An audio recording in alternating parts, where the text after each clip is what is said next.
अरे आ गई तू? अभी तो सुबह के 7 ही बजे। इतनी जल्दी कैसे गया? तेरे यार ने तेरे को छोड़ दिया? इतनी जल्दी कैसे मुंह काला करके आ गई तू? तेरे वजह से। उसको पता है ना तू कितना निकम्मा है। मुझे ही तेरा ध्यान रखना पड़ता है। तेरा खाना पीना, ये रात भर जो दारू तेरी चलती है ना, सब मुझे ही देखना पड़ता है ना। सारी निकम्मे, मेरी बेकारी का बहाना भर के रात भर मुंह काला करती रहती है तू। मैंने बोला था क्या उसके बिस्तर में घुसने का तेरे को? मैंने बोला था। वो क्या करे? सारी इज्जत मिट्टी में मिला दी मेरी। तेरी इज्जत का इतना ख्याल है ना तुझे, तो जाके कुछ काम कर। यहाँ घर बैठकर मुझ पर शक करता है और बदनाम करता रहता है मुझे।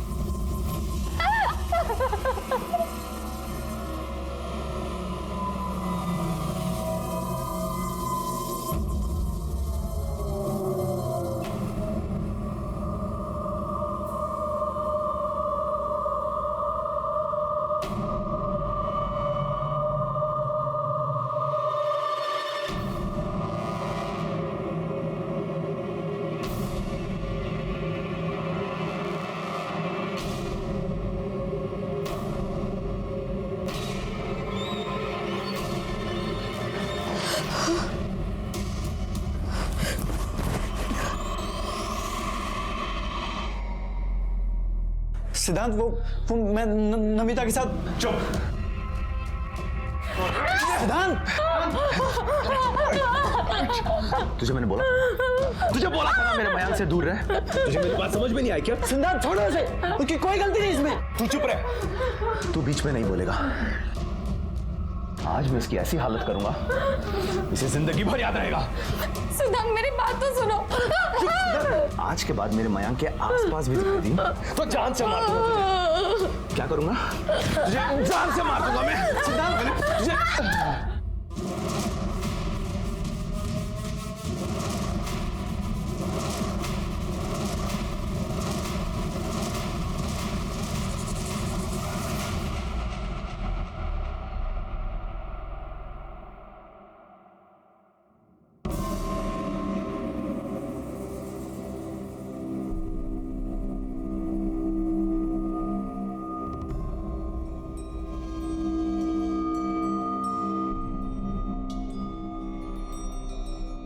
अभी तो तेरे को इतने में ही छोड़ा है। अभी भी नहीं सुधरी ना तू, तो देख तेरी क्या हालत करता हूं मैं, समझी ना?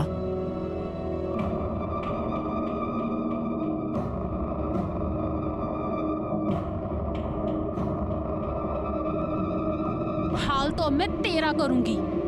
तुझे तेरे किए की सजा जरूर मिलेगी। छोड़ूंगी नहीं मैं तुझे।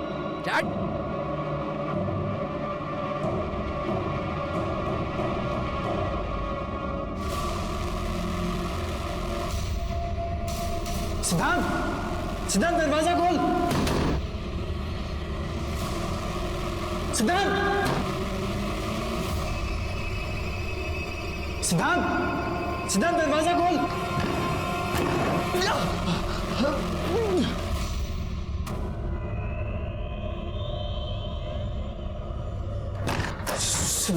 सिद्धांत, ये क्या किया तूने? पागल हो गया तू? सिद्धांत उठ। क्या किया तूने? हाथ निकाल। तू हाथ मत लगा मुझे। सिद्धांत, माफ कर दे यार, दोबारा नहीं होगा ऐसा। गलती होगी मुझसे। गलती नहीं, तूने जानबूझ के किया है मेरे साथ। शायद मुझ में ही कोई कमी है। मैं प्रॉमिस करता हूँ कि आज के बाद मैं नमिता को कभी नहीं मिलूंगा। I don't trust you, लेकिन फिर भी मैं ऐसा कुछ करूंगा कि तू चाह कर भी उसे नहीं मिल पाएगा।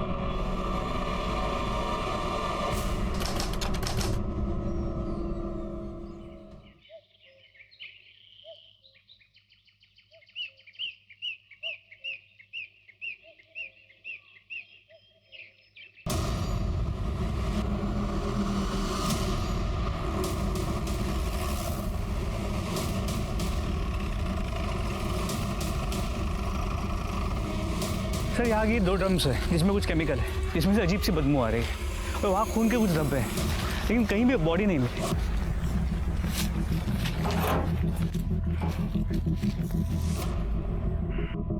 ये क्या है ये?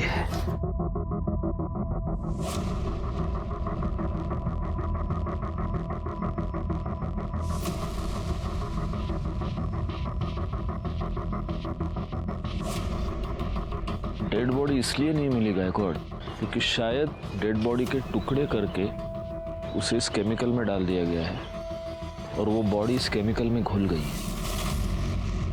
अब ये पता करना होगा कि ये बॉडी किसी जानवर की है या किसी इंसान की। वो खून के धब्बे क्या बोल रहे थे? सर यहाँ पे कुछ मांस के टुकड़े भी मिले हैं, ये देखिए। खून भी सूख चुका है, लेकिन जिस मात्रा में यहाँ पे खून है लगता है बॉडी को यहीं काटा गया होगा। फॉरेंसिक टीम को बुला।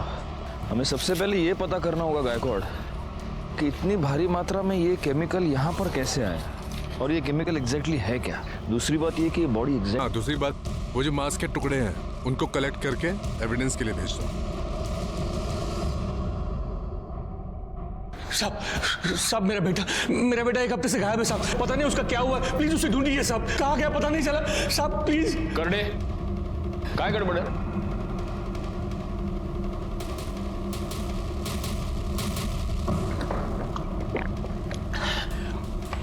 हड़ू हड़ू शांत। साहब मेरा बेटा अमित यहाँ पुणे में चंदन नगर में रहता है। 1 हफ्ते पहले मेरी उसके साथ फोन पे बात हुई थी, वो बहुत ही परेशान लग रहा था। बाबा बेटा तू रो क्यों रहा है, बोलो ना क्या हुआ। बाबा रेखा अच्छी लड़की नहीं है बाबा, मुझे उसके साथ शादी नहीं करनी चाहिए थी। वो पेट से और वो मेरा बच्चा नहीं है। क्या? सारी इज्जत मिट्टी में मिला दी उसने। साहब उस दिन के बाद मेरी दोबारा उससे बात नहीं हो पाई। वो ना ही गांव में आया और ना ही फिर उसका कभी फोन लगा। तो आपका बेटा अमित शादीशुदा है और यहाँ हमारे चंदन नगर में अपनी बीवी के साथ रहता है। हाँ साहब। तो आपने उसकी बीवी से बात की? उसे तो पता होगा ना वो कहाँ है। साहब अगर वो घर में मिलती तो पूछता ना साहब, वो तो खुद ही गायब है। क्या मतलब पति पत्नी दोनों गायब है? हाँ साहब, पता नहीं सब क्या हुआ, लेकिन ये रेखा है वो हमारे जात की नहीं है। 2 साल पहले दोनों ने रत्नागिरी में लव मैरिज करके वो लोग यहाँ पुणे में चले आए। अमित ने 2 साल पहले मेरे मर्जी के खिलाफ रेखा से शादी की थी, इसलिए मैं उससे थोड़ा नाराज था। लेकिन साहब अमित मेरा इकलौता बेटा है, उसके अलावा मेरा कोई नहीं है। अमित और रेखा डॉक्टर प्रदीप लेले के यहाँ काम करते थे, ठीक ठाक कमा लेते थे। लेकिन फिर आखिरी बार जब मेरी अमित से बात हो गई तो मुझे पता चला कि कुछ ठीक नहीं है। वो बहुत ही दुखी था, बहुत परेशान था।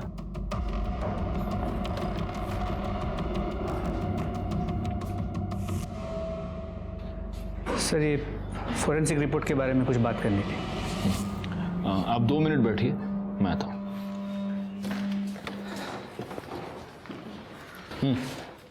सर उन 2 ड्रम में जो गली हुई बॉडी मिली थी उसके फोरेंसिक रिपोर्ट के मुताबिक वो किसी इंसान की ही बॉडी है।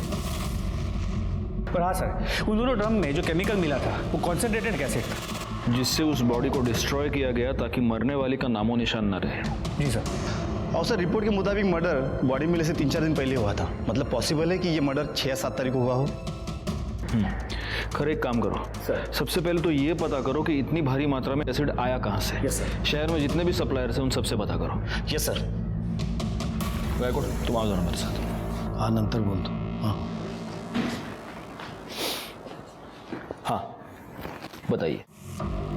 साहब बताना क्या है, मैं तो सिर्फ यही चाहता हूं कि आप मेरे बेटे को ढूंढ दीजिए। साहब मुझे पूरा यकीन है कि डॉक्टर लेले ने और रेखा ने मेरे बेटे को गायब कर दिया है और वो रेखा कहीं छुप गई है। आप इतने यकीन के साथ कैसे कह सकते हैं कि आपके बेटे को रेखा और डॉक्टर लेले ने गायब किया है?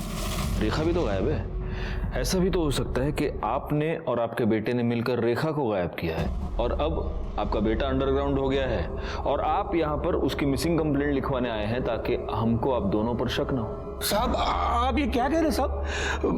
मैं तो अपने बेटे की कंप्लेंट लिखवाने आया था और आप उल्टा मुझे ही फंसा रहे हैं। साहब आप ही बताइए, मतलब इतना बड़ा ब्यूटी पार्लर कौन किसी को फ्री में चलाने के लिए देगा? साहब अमित ने मुझे पूरी बात बता दी थी।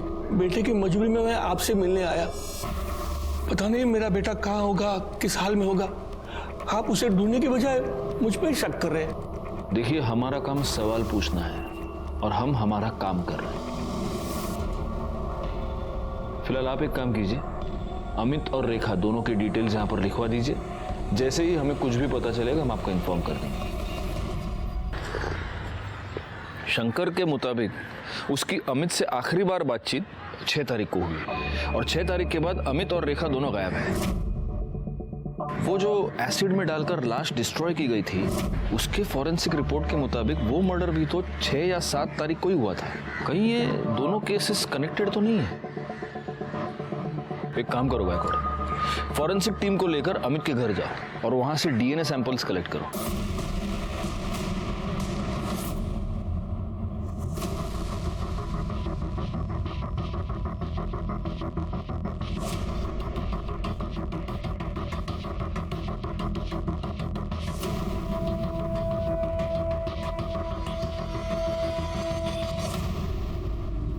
एक्सक्यूज मी, डॉक्टर ले ले। जी वो अंदर पेशेंट के साथ है। डरने की जरूरत नहीं, दवाई से ठीक हो जाएगा। कम इन, मैं लिख के दे। डॉक्टर ले ले। यस, हमें आपसे जरा बात करनी है।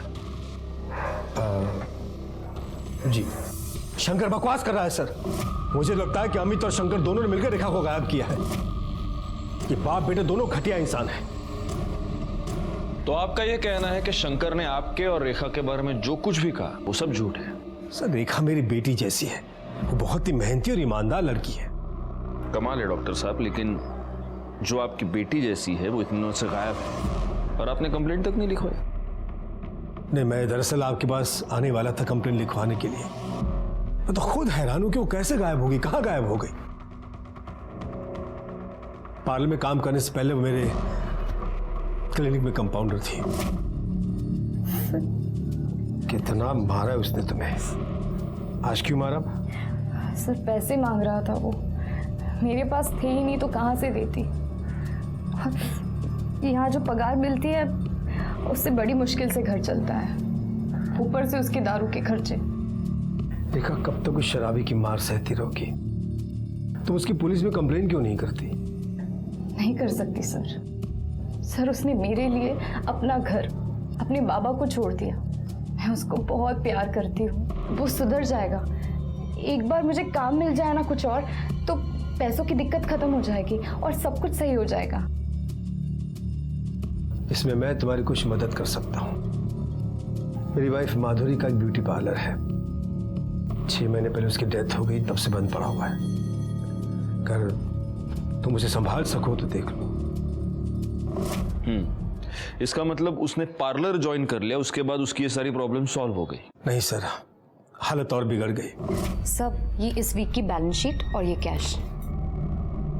वाह रेखा, जब से तुमने पार्लर संभाला है अच्छा खासा बिजनेस हो रहा है। ये सब तुम्हारी मेहनत का नतीजा है। Thank you so much. अरे सर, आप थैंक यू क्यों बोल रहे हैं? थैंक यू तो मुझे आपको बोलना चाहिए। अगर आप पार्लर में मुझे मैनेजर की नौकरी नहीं देते तो पता नहीं मेरा क्या होता। नहीं नहीं, यू डिजर्व इट। वाह वाह वाह वाह वाह, चलने दो साली, तेरे से बात करने के लिए बोला। छोड़ो इसे, तुम बुला रही थी। अमित क्या कर रहे हो? और तेरे यार को देख के बड़े दांत दिखा रही है तू, हैं? कितना पैसा देता है तू? कितना पैसा देता है? अमित क्या बोल रहा है? इतना पैसा देता है इसको ये सब करने के लिए? बोल बोल साली, बाहर निकालो इसे। बाहर जाऊं मैं? क्यों बाहर जाऊं? ताकि तुम दोनों इधर रंगरलिया मना सको? हाँ साली, मेरी बीवी होके भी शर्म नहीं आती तेरे को? शर्म नहीं आती? हमारा फैमिली मैटर है। तुम चलो अमित, घर चलो। तेरे को मैं तो देख लूंगा, तेरे को देख लूंगा मैं। साला इधर लेके सब। सर, पता नहीं जाहिल अमित के दिमाग में किसने बात डाल दी कि मेरे और रेखा के बीच में कुछ चल रहा है। सर मुझे लगता है उस पागल ने ही रेखा के साथ कुछ कर दिया है। आप अमित को ढूंढो सर। लेकिन एक बात माननी पड़ेगी डॉक्टर साहब, आप बड़े कमाल के एम्प्लॉयर हैं। अपने सारे एम्प्लॉयज का इतना ख्याल कौन रखता है ना? या फिर आप सिर्फ रेखा का ख्याल रखते थे? मतलब उसके केस में कुछ स्पेशल था?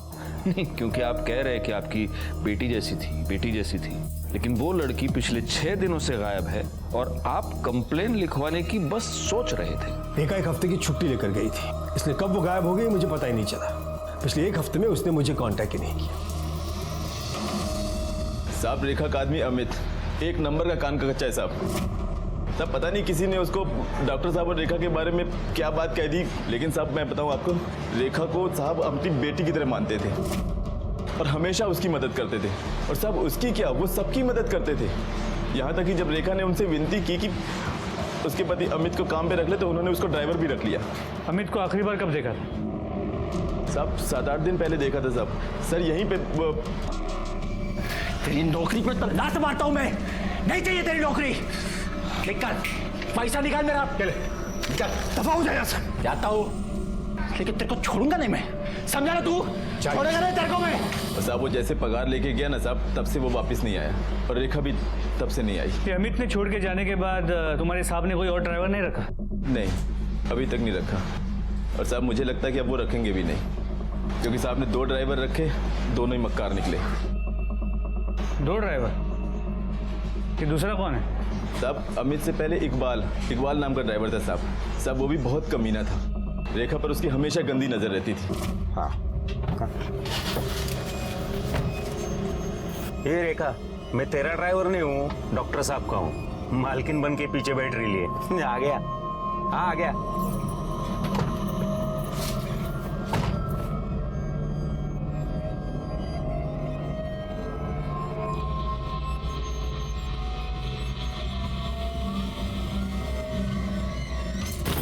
क्या कर रहा है? अरे गुस्सा क्यों करती है?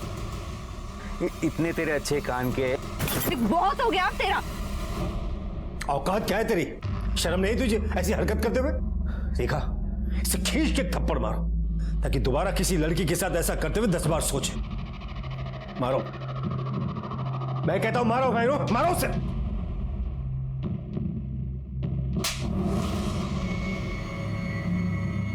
ला गाड़ी की चाबी ला, निकाल जल्दी और दफा हो जा।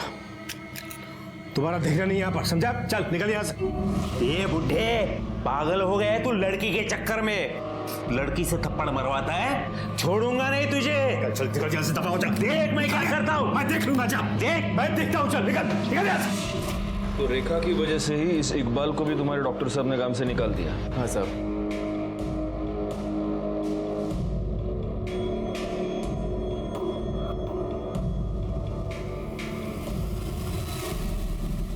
ठीक है। नहीं साहब, हमारे यहाँ तो बहुत छोटे स्केल में सप्लाई होता है, इतनी बड़ी क्वांटिटी में नहीं होता है। और वैसे भी हमारा ज्यादातर सप्लाई एजुकेशन इंस्टीट्यूट में होता है। और कोई अगर चाहता भी है कि इतना बड़ा केमिकल सप्लाई किसी को करे, तो वो कंपनी रजिस्टर होना जरूरी होती है। क्या आप मुझे पुणे और आसपास की कंपनीज की लिस्ट दे सकते हैं जो इतनी क्वांटिटी में केमिकल्स खरीदती और बेचती है? क्यों नहीं साहब, आइए ना। इस रमेश ने जो हमें इन्फॉर्मेशन दी है वो हमारे बहुत काम आ सकती है गायकवाड़।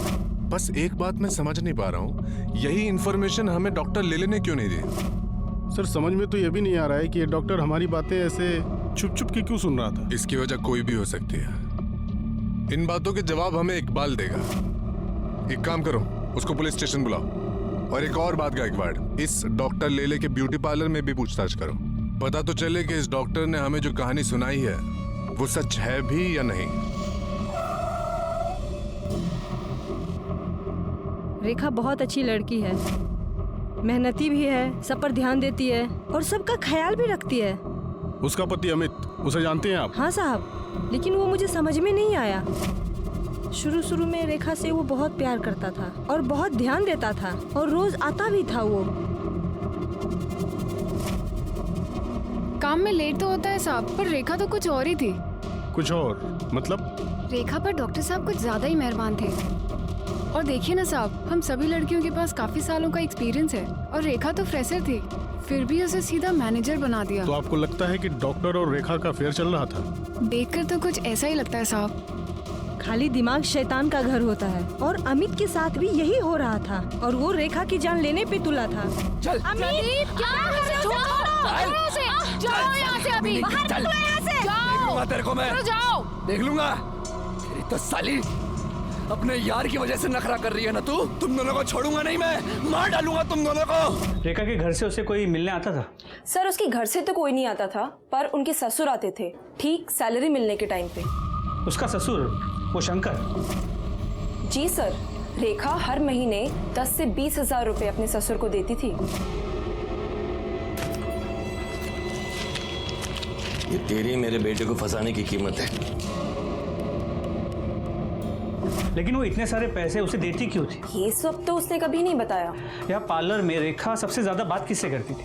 सुनीता से। पर सुनीता आज पार्लर में नहीं है, शादी में गई है ना, इसलिए छुट्टी पर है। सर ये शंकर तो खिलाड़ी लग रहा है। अब तो ये बिल्कुल पॉसिबल है कि शंकर ने अपने बेटे अमित के साथ मिलकर रेखा को मारा हो और फिर वो अंडरग्राउंड हो गया, और इस अमित का फोन 5 तारीख से स्विच ऑफ आ रहा है। लेकिन रेखा को मारने का मोटिव जितना शंकर और अमित के पास है, उतना ही डॉक्टर लेले के पास भी तो है। क्योंकि अगर डॉक्टर लेले और रेखा का अफेयर था, तो उस अफेयर के पब्लिक हो जाने के डर से, बदनामी के डर से लेले ने रेखा को मारा होगा। बैकवर्ड, सबसे पहले तो हमें यह पता करना होगा कि वो लाश वाकई रेखा की है भी या नहीं, या किसी और की है। फॉरेंसिक से जल्द डीएनए रिपोर्ट मंगाओ। जी सर, लेकिन अभी ये समझ में नहीं आ रहा कि रेखा की ऐसी क्या मजबूरी होगी कि वो अपने ससुर को पैसे देती। इसका जवाब शायद एक आदमी हमें दे सकता है। सर, अमित जब कुछ काम नहीं करता था तो उसके बाद शंकर से पैसे लेता था, और शंकर इसी बात का फायदा उठा रहा था। उसने अमित के सामने डील रखी थी, या तो वो उसका पैसा वापस कर दे या रेखा को छोड़ दे। रेखा बेचारी अकेली अपनी शादी बचाने के लिए उसके पति का कर्जा चुका रही थी।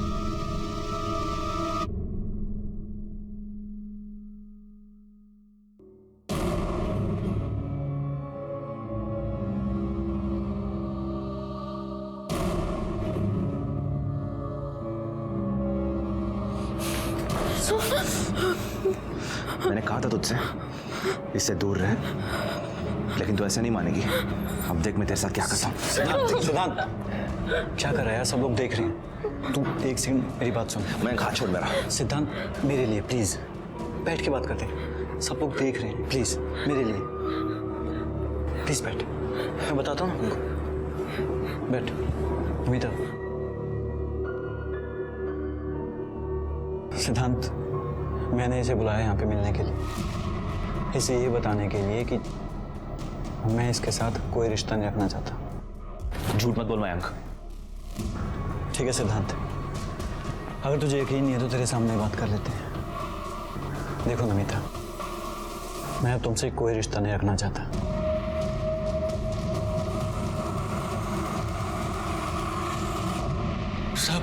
सब क्या हुआ है? मुझे यहाँ क्यों बिठा के रखा है? क्योंकि तूने हमें यह बताया नहीं कि तूने अपने बेटे को पैसे उधार दिए थे और उसकी वसूली तो अपनी बहू से कर रहा था। शायद इसमें तुम दोनों इन्वॉल्व थे, तुम बाप बेटे। और जब तेरी बहू ये बात जान गई तो उसने पैसे देने से इनकार कर दिया, और उसी गुस्से में तूने और तेरे बेटे ने तेरी बहू का मर्डर कर दिया। अब बता, रेखा को कैसे मारा, और ये भी बता कि तेरा बेटा अमित अभी कहाँ छुपा बैठा है। साहब, मैं क्यों मारूंगा रेखा को? हाँ, मैं उससे पैसे जरूर लेता था ताकि उस पर दबाव बढ़ा सकूं, और वो तंग आकर अमित के साथ अपने गांव वापस चली है और मैं उनकी शादी बचा सकूं। अगर वो डॉक्टर लेले के साथ रहती तो कुछ नहीं बदलता साहब, और उसके पैसे की मुझे कोई जरूरत नहीं थी साहब। मेरे पास भगवान का दिया हुआ सब कुछ है, और मेरे बाद में वो उन दोनों का ही होना था ना साहब। मैं सच कह रहा हूँ, मैंने कुछ नहीं किया, और अमित और रेखा कहाँ है मुझे नहीं पता। सच बोल रहा हूँ साहब।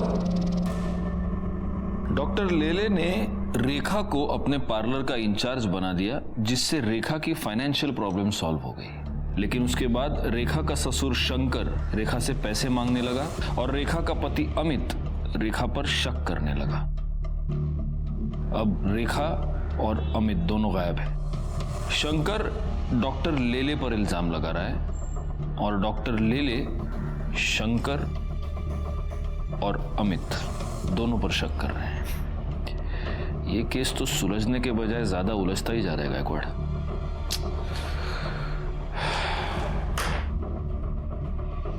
हमारे पास बहुत सारे डॉट्स हैं, लेकिन इन डॉट्स को जोड़ने वाली कोई कड़ी हमारे पास नहीं है।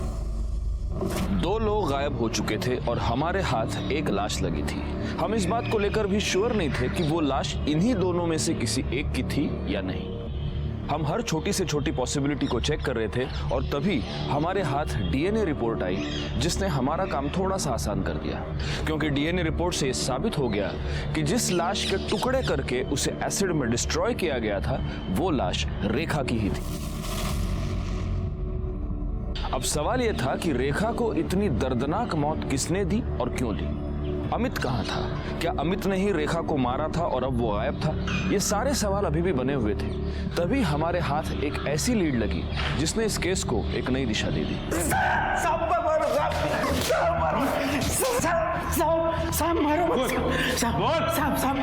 बता दो साहब। माना अपन ने बदतमीजी किया था, लेकिन उसने भी तो साहब सब लोगों के सामने अपन को थप्पड़ मारी ना साहब, इसलिए हिसाब बराबर हो गया ना साहब। हिसाब बराबर हुआ नहीं, तूने बाद में किया। उसने तुझे थप्पड़ मार के तेरी बेइज्जती की थी और तूने उसे धमकी दी थी। छोड़ूंगा नहीं तुझे, चल जल्दी से दफा। और उस धमकी को तूने उसे मार के पूरा किया, है ना? अरे नहीं साहब मैंने वो गुस्से में बोला था साहब। माना अपन ने गलती की, लेकिन अपने को क्या लगा वो अगर डॉक्टर साहब के साथ चक्कर चला सकती है तो अपना भी हाथ अगर उसको लगाए तो वो क्यों बुरा मानेगी। लेकिन साहब उसने तो बवाल ही कर दिया साहब। तेरे को कैसे मालूम रे उसका डॉक्टर के साथ चक्कर चल रहा था? साहब अपन 3 बरस से उधर काम कर रहा था, अपन डॉक्टर साहब को पहचानता है ना साहब। और साहब ड्राइवर है अपन, अपनी नजरें आगे भी रहती है और पिछले वाले सीट पे भी रहती है साहब। सिद्धांत को लेके तुम्हें परेशान होने की जरूरत नहीं है। मैं हूं ना, सब संभालूंगा। उसे प्यार से समझाऊंगा तो समझ जाएगा। ये सिद्धांत कौन है और उसको रेखा से क्या प्रॉब्लम थी? साहब सिद्धांत डॉक्टर साहब का बेटा साहब। उसको तो एक आंख से पसंद भी नहीं थी रेखा, वो बहुत नफरत करता था साहब। अपन अपनी आंखों से देखा है ना साहब।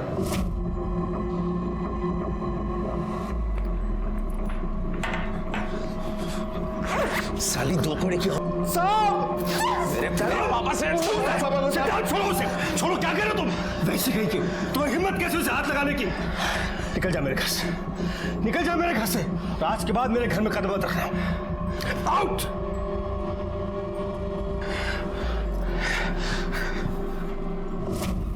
साहब अपन को तो फुल डाउट है साहब, सिद्धांत बाबा ने ही कुछ किया है रेखा के साथ। अच्छा, सिद्धांत ने रेखा को धमकी दी तो तू बोल रहा है उसने उसका मर्डर कर दिया। धमकी तो तूने भी दी थी साले, तो इसका मतलब तूने भी मर्डर किया? साहब अपन काय को मर्डर करेगा साहब? जिस दिन अपना वो घर छूटा, उस घर से अपना वास्ता उसी दिन से छूट गया साहब। तू नाटक बहुत अच्छा करता है रे इकबाल।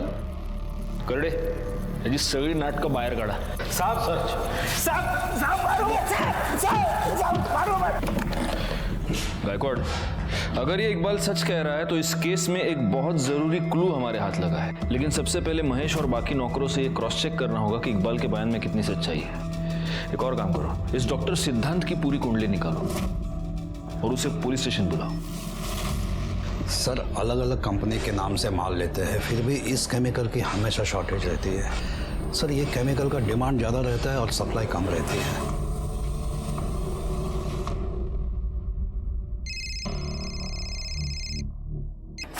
हाँ बोला सर। एक खास इन्फॉर्मेशन मिली है, केमिकल्स की शॉर्टेज पूरी करने के लिए एक ही कंपनी अलग अलग नाम से केमिकल्स खरीदती है। इसका मतलब ये हो सकता है कि किलर ने अलग अलग आईडीज यूज करके एसिड खरीदा। Yes sir. एक काम करो, ये पता करो कि किन किन कंपनीज ने अलग अलग आईडीज का इस्तेमाल करके एसिड खरीदा है, और हो सकता है कि ये एसिड रेखा की मौत के कुछ दिन पहले खरीदा गया हो। Right sir. तुमने रेखा के साथ मारपीट की थी क्योंकि वो और उसका पति मेरे बाबा को बेवकूफ बना रहे थे, हमारा सब कुछ हड़पना चाहते थे। तुमने उसे धमकी भी दी थी कि तुम उसको जान से मार डालोगे और तुमने मार दिया। सर धमकी मैंने गुस्से में दी थी, मैंने उसे नहीं मारा सर, मैंने कुछ नहीं किया। अगर लोगों की बातों में आकर तुम उसे धमकी दे सकते हो तो तुम उसे मार क्यों नहीं सकते? हाँ सर, मैंने लोगों से सुना था, लेकिन मैंने यकीन तब किया जब बाबा ने मुझे खुद कहा कि रेखा के पेट में जो बच्चा है वो उनका है। डैड, मैं कब से आपसे कुछ पूछ रहा हूँ। रेखा के पेट में आपका बच्चा है? क्या बकवास कर रहा है तू? क्या आप उसके बच्चे के बाप हैं? सिद्धार्थ, तुम्हारी हिम्मत! आज मैं आपसे नहीं डरने वाला। जवाब दीजिए, रेखा के पेट में आपका बच्चा है या नहीं? हाँ है। मैं ही उस बच्चे का बाप हूँ, रेखा के बच्चे का बाप मैं हूँ। क्या कर लोगे? बोलो, क्या कर लोगे तुम? सर, उस दिन के बाद से मैं बाबा से कभी नहीं मिला, ना ही उनकी शक्ल देखी। 6 अक्टूबर को रेखा गायब हुई, उस दिन तुम कहाँ थे? सर, 5 अक्टूबर से 9 अक्टूबर मैं चेन्नई में था, मेडिकल कॉन्फ्रेंस अटेंड कर रहा था। आप क्रॉस चेक कर सकते हैं। ठीक है, तुम जा सकते हो। Thank you. गायकवाड़, इसका स्टेटमेंट क्रॉस चेक करो, इसके मोबाइल लोकेशन, कॉल डिटेल सब कुछ निकालो और नजर रखो इस पर। सिद्धांत के बयान के मुताबिक डॉक्टर लेले ने खुद उसे अपने और रेखा के संबंधों के बारे में और होने वाले बच्चे के बारे में बताया। सिद्धांत का यह भी कहना है कि रेखा और अमित दोनों डॉक्टर लेले से पैसे निकलवाना चाहते थे। अब हो सकता है कि डॉक्टर लेले को यह बात पता चल गई हो और उसी ने अमित और रेखा दोनों का मर्डर कर दिया हो। रेखा की बॉडी के बारे में हमें पता चल चुका है, लेकिन अमित का अभी तक कोई पता नहीं। सर, अगर उस डॉक्टर से अपनी तरह से उगलवाया तो? नहीं, जब तक हमारे पास कोई पुख्ता सबूत नहीं है हम डॉक्टर को उठा नहीं सकते, वो बेल पर छूट जाएगा। हमें सबसे पहले ये पता करना होगा कि डॉक्टर की इस पूरे मैटर में एग्जैक्टली क्या इन्वॉल्वमेंट है, तभी उस पर हाथ डाल सकते हैं। सर, हमने शंकर सावंत को बहुत ढूंढा पर वो कहीं नहीं मिला। एक काम करो, उसका फोन सर्विलेंस पे डाल दो और जैसे ही ऑन होता है उठा लो उसको। सर। गायकवाड़, उस अमित के फोन का क्या स्टेटस है? सर, उसका फोन कंटिन्यूसली स्विच ऑफ आ रहा है, लेकिन रेखा की कॉल रिकॉर्ड से मोबाइल लोकेशंस आ गए हैं। जिस दिन वो गायब हुई थी वो मैटरनिटी क्लिनिक गई थी और उसी दिन उसने अपने एक अच्छी दोस्त और कलीग सुनीता उसे 5 से 6 बार कॉल किया था। सर, ये आपसे मिलना चाहती हैं। जी कहिए। सर, मैं सुनीता, रेखा की कलीग और दोस्त। आपने बुलाया था मुझे? ओह यस, बैठिए बैठिए। एक बात बताइए सुनीता जी, 6 तारीख को आपकी रेखा से फोन पर बात हुई थी? हाँ सर, हम उस दिन मिले भी थे। कितने बजे? सुबह 10 बजे। उसके पति को ऐसा लगता था कि रेखा के पेट में जो बच्चा है वो डॉक्टर प्रदीप का है, इसलिए वो अबॉर्ट करना चाहती थी बच्चा। तो रेखा का पति रेखा पर शक करता था, इसलिए रेखा ने अपने बच्चे को अबॉर्ट करवा दिया? सर, शक की वजह से नहीं सर, दरअसल वो बहुत दुखी थी। उसने हॉस्पिटल से आते वक्त मुझे ये बताया था। अगर ये बच्चा आता तो वो नाजायज ही कहलाता। मुझे कुछ हो जाए आगे तो उसे कौन पालता? ठीक है, आप जा सकती हैं। अगर जरूरत पड़ी तो हम आपको वापस बुला लेंगे। ठीक है सर। Thank you. पाटिल भाई, जरा गायकवाड़ला पाठव। Okay sir. सर। गायकवाड़, रेखा के फीटस के साथ अमित और डॉक्टर लेले दोनों का डीएनए मैच करके देखो, क्योंकि पॉसिबिलिटी ये है कि ये बच्चा डॉक्टर लेले का ही है और इसीलिए अमित ने उसे अपनाने से मना कर दिया। और डॉक्टर लेले ने भी सोसाइटी प्रेशर की वजह से, अपने बेटे के प्रेशर की वजह से उसे अपनाने से मना कर दिया। अब रेखा को अबॉर्शन करवाने के अलावा कोई और चारा नहीं था, लेकिन डॉक्टर लेले ये नहीं जानता था कि रेखा ने अबॉर्शन करवाया है, इसलिए अपने आप को बचाने के लिए उसने रेखा को और अमित को दोनों को गायब कर दिया। शायद डॉक्टर लेले को ये लगा हो कि रेखा के गायब होने का इल्जाम अमित पे लग जाएगा और वो साफ बच जाएगा। एग्जैक्टली। इस डॉक्टर लेले को पुलिस स्टेशन बुलाओ। सर।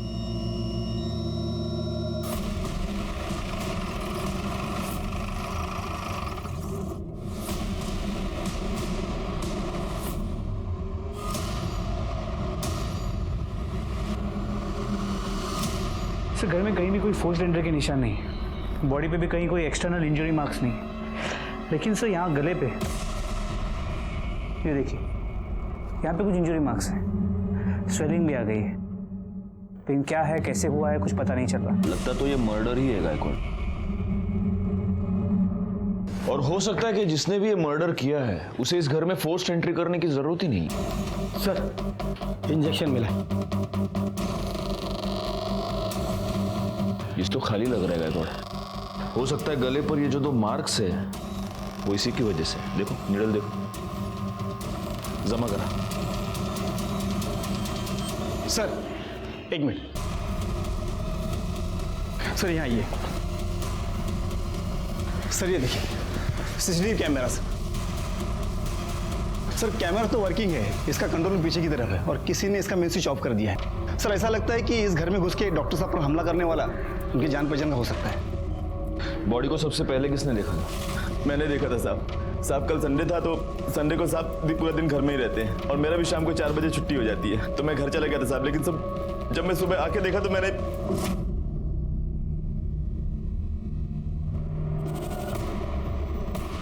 साहब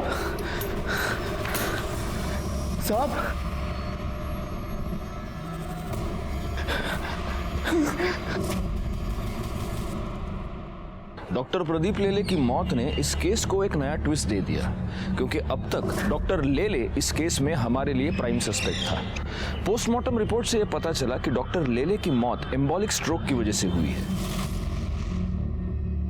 जिसकी वजह से उनका ब्लड सर्कुलेशन गड़बड़ा गया, उन्हें हार्ट अटैक आया और उनकी मौत हो गई। मर्डर का यह तरीका एक डॉक्टर के लिए बहुत आसान था और तभी हमारे सामने एक ऐसा नाम आया जिसे रेखा और डॉक्टर लेले दोनों से प्रॉब्लम थी। बोल, अपने बाप का मर्डर क्यों किया? बोल। सर मैं उन्हें क्यों मारूंगा सर?